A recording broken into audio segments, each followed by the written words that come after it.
Let's talk practical. પહેલા પરિવારની દ્રષ્ટિએ લાઈફ ઇઝ બ્યુટીફુલ.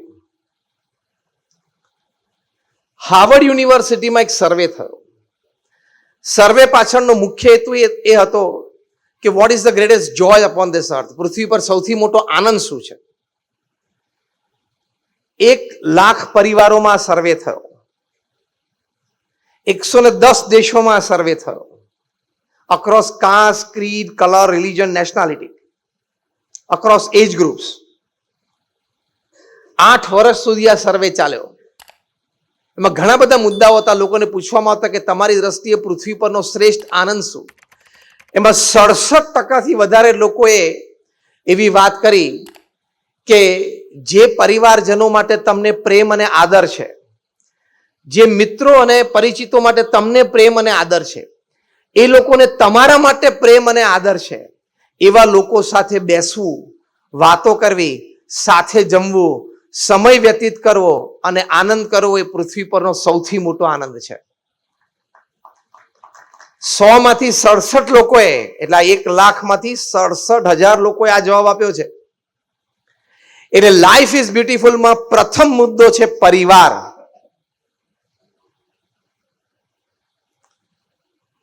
તમને પહેલો પ્રશ્ન એમ થતો હશે કે અમે સંતો તો પરિવાર છોડીને આવ્યા ને એમને તો કોઈ પોતાનો બાયોલોજીકલ પરિવાર છે જ નહીં, કારણ કે અમે તો બ્રહ્મચારી છીએ.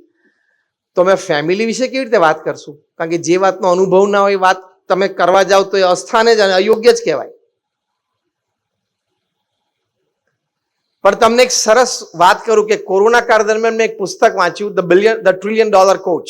મિલિયન નહીં, બિલિયન નહીં, ટ્રિલિયન. એ ટ્રિલિયન ડોલર કોચ પુસ્તકમાં એક ફૂટબોલર આઈટી એક્ઝિક્યુટિવ્સને ટ્રેનિંગ આપી છે, એ બધી વાતો લખાયેલી છે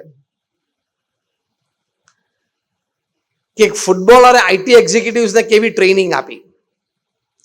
હવે તમને ક્યારે આશ્ચર્ય ઉપજે ને કે એક ફૂટબોલર આઈટી એક્ઝિક્યુટિવ્સને કેવી રીતે ટ્રેનિંગ આપે.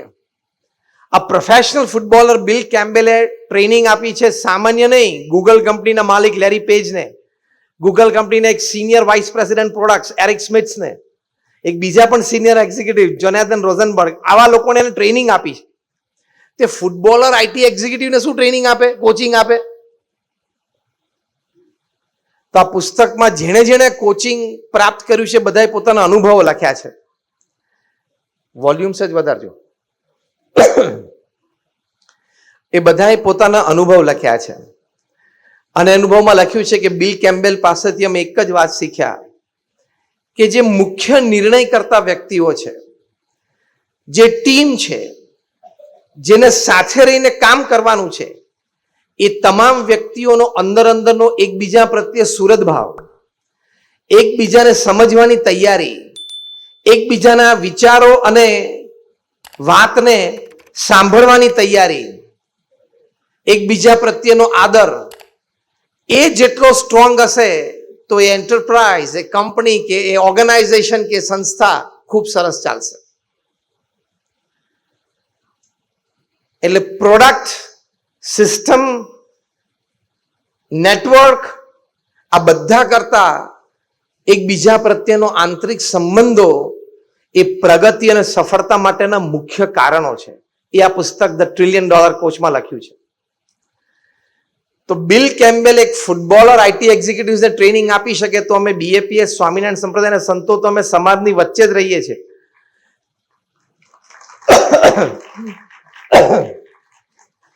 અને અનેક કાર્યક્રમ, અનેક સમાજ અને અનેક પરિવારોની સાથે અમે બેઠા ઉઠ્યા છીએ. અને વિશેષ તો અમારા ગુરુહરિ પ્રમુખ સ્વામી મહારાજ એમણે 7.5 લાખ ઘરોમાં પધરામણી, 3.5 લાખ ઘરોમાં પધરામણી કરીને લોકોને માર્ગદર્શન આપ્યું છે. અત્યારે અમારા ગુરુહરિ મહંત સ્વામી મહારાજ એમણે 2 લાખ પરિવારોને વ્યક્તિગત એમના ઘરે જઈને માર્ગદર્શન આપ્યું છે. તો એમનો જે અનુભવ છે તમારી સાથે શેર કરવાનો છે. મેં પણ દુનિયાના 40 દેશોમાં 25,000 થી વધારે પરિવારો વ્યક્તિગત એના ઘરે એની સાથે વાર્તાલાપ કર્યો છે. એટલે એક ફૂટબોલર આઈટી એક્ઝિક્યુટિવ્સને ટ્રેનિંગ આપી શકે, ભલે એને આઈટીનો કોઈ અનુભવ નથી, એમ અમને સીધો પરિવારનો કોઈ અનુભવ નથી, પણ ખૂબ સારી રીતે જોયું છે અને જાણ્યું છે. અને ઘણી વખત શું છે, રમત રમતા હોય ને એની કરતા રમતની બહાર ઉભા ઉભા રમત જોતા હોય ને એને વધારે અનુભવ હોય. તમે જો બધી ફૂટબોલ ટીમ્સ અને બાસ્કેટબોલ ટીમ્સ હોય ને એના કોચ ને મેનેજર અથવા તો ઓલિમ્પિકના ગોલ્ડ મેડલ જેને પ્રાપ્ત થતા હોય ને એના કોચ ને મેનેજર એમાંથી 70% કોઈ દિવસ ઓલિમ્પિક રમ્યા જ નથી, પણ એને સિસ્ટમ ખબર હોય કે મારા પ્લેયરને હું અહીં સુધી પહોંચાડી શકું, ગોલ્ડ મેડલ સુધી પહોંચવા માટે શું જોઈએ. 70% ઓલિમ્પિકના મેડલિસ્ટના કોચ કોઈ દિવસ ઓલિમ્પિક રમ્યા જ નથી, છતાં એની પાસે નોલેજ અને સિસ્ટમ છે અનુભવથી કે પોતાના પ્લેયરને ગોલ્ડ મેડલ કે સિલ્વર કે બ્રોન્ઝ મેડલ સુધી પહોંચાડી શકે. એમ ઘણી વખત બહાર બેઠા બેઠા ગેમનું એનાલિસિસ વધારે સારું થઈ શકે. એમ અમે તમારા બધાના ઘરમાં એક ઇલેક્ટ્રોનિક બગ મૂકેલા છે, તમારા ઘરના બધા પ્રશ્નો બહુ સારી રીતે જાણીએ છીએ. ટેક ઇટ લાઇટલી, પણ લાઈફ ઇઝ બ્યુટીફુલમાં પ્રથમ વાત છે પરિવાર. પરિવારમાં સંપ, સુરતભાવ ને એકતા. આ વાત અમારા ગુરુહરિ મહંત સાંઈ મહારાજ વારે વારે કરે છે. પરિવારમાં શિક્ષણ અને સમૃદ્ધિ હશે પણ સંસ્કાર નહીં હોય ને તો શિક્ષણ અને સમૃદ્ધિ કોઈ કામમાં નહીં આવે. 5 માર્ચ 2005 મુંબઈમાં વર્લી વિસ્તારમાં, જે બહુ જ એક પ્રતિષ્ઠિત અને મોંઘો વિસ્તાર કહેવાય, ત્યાંથી એક અપાર્ટમેન્ટ બિલ્ડિંગમાં 6ઠે માળેથી ગેલેરીમાંથી બાલકૃષ્ણભાઈ, એમના પત્ની અને એમના યુવાન દીકરાએ ત્રણેય જણાએ સામૂહિક આત્મહત્યા કરી. આ વર્લીનો ફ્લેટ એમનો તે વખતે 5 કરોડની કિંમતનો હતો, because it was Worli, Mumbai. એમની ફેક્ટરી અને એમની બીજી એસેટ્સ બધું થઈને 50 કરોડ ની મિલકત હતી.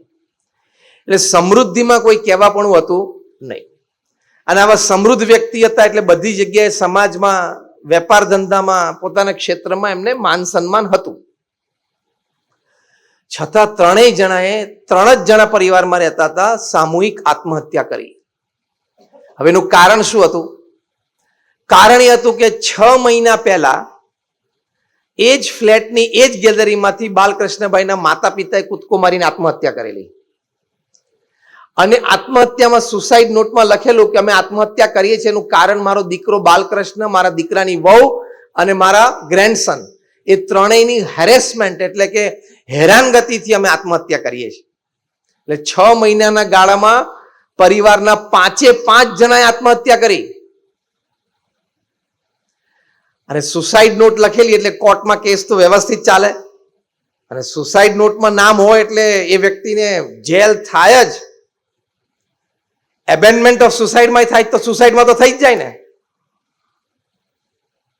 એટલે કોર્ટમાં કેસ ચાલતો હતો અને સરકારી વકીલે કહ્યું, અને એમના વકીલે પણ કહ્યું કે નામ સ્પષ્ટ લખાણા છે સુસાઇડ નોટમાં તમારા, અને એમના જ અક્ષર છે, બધું સાબિત થઈ ગયું છે, એટલે તમને જેલ થઈ શકે છે અને થશે જ. અને 2 દિવસ પછી ચુકાદો આવવાનો હતો. એટલે ગભરાઈને, મૂંઝાઈને આ 3 જણે આત્મહત્યા કરી કે આપણે લોકો આટલા બધા આપણને ઓળખે છે, જાણે છે, આપણો ધંધો વેપાર સમાજમાં આગેવાન છીએ, હવે આપણને જેલ થશે તો આપણું કેવું દેખાશે. તે માતા પિતાને હેરાન કરતી વખતે આ વિચાર નહોતા.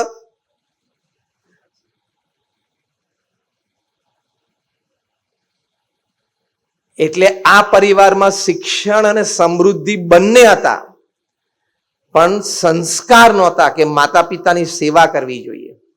વૃદ્ધ માતા પિતા હોય એને આદર અને એને સુખ થાય એવું ઘરમાં વાતાવરણ કરવું જોઈએ.